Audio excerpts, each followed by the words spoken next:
long before the 1857 revolt.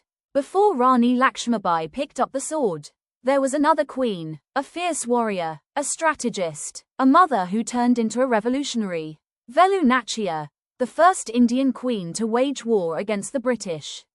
A name whispered through time, now rising again. Born in 1730 in Ramanathapuram, Tamil Nadu, Velu was no ordinary princess. Unlike other royal girls, she was trained in horse riding, sword fighting, archery, and martial arts like Valeri and Salambam. Fluent in several languages including French and Urdu, she was intellectually and physically ahead of her time. Velu married the king of Sivaganga, Muthavajaganathar, but their happy life was short-lived.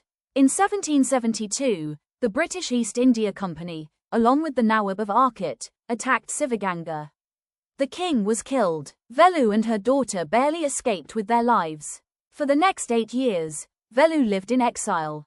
But her fire never faded. She began plotting a rebellion, for justice, for her people, and for her king. While in Dindigul, she formed alliances. The Marudhu brothers, fierce warriors, joined her cause. She gained support from local rulers, trained an army, and prepared for a historic comeback. One of her most remarkable allies, a woman commander named Kuyili, the first recorded suicide bomber in Indian history. Kuyili drenched herself in ghee, lit herself on fire, and blew up the British ammunition store, making way for Velu's army. In 1780, Velu led her army in a full-blown assault.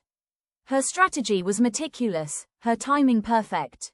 The British were caught off guard.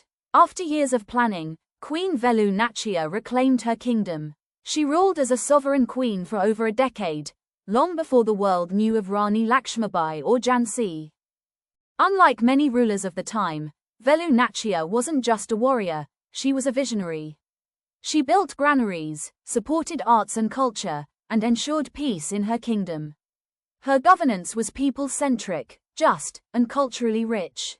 But despite all this, her name faded from history books. Velu Nachiyar passed away in 1796, but her courage still echoes through Tamil soil. A warrior, a mother, a queen, a revolutionary. She didn't wait for history to call her name. She carved it herself. As we celebrate Indian independence, let us remember the true first queen who dared to rise, Velu Nachiyar. Velu Nachiyar's courage lit the spark of resistance long before history was ready. Her story deserves to be heard, remembered, and honored. Let's bring her name back into the light. Speech balloon, share her story in the comments. Thumbs up, like, repeat button, share, and check mark subscribe for more untold Indian history. And never forget, freedom was never free.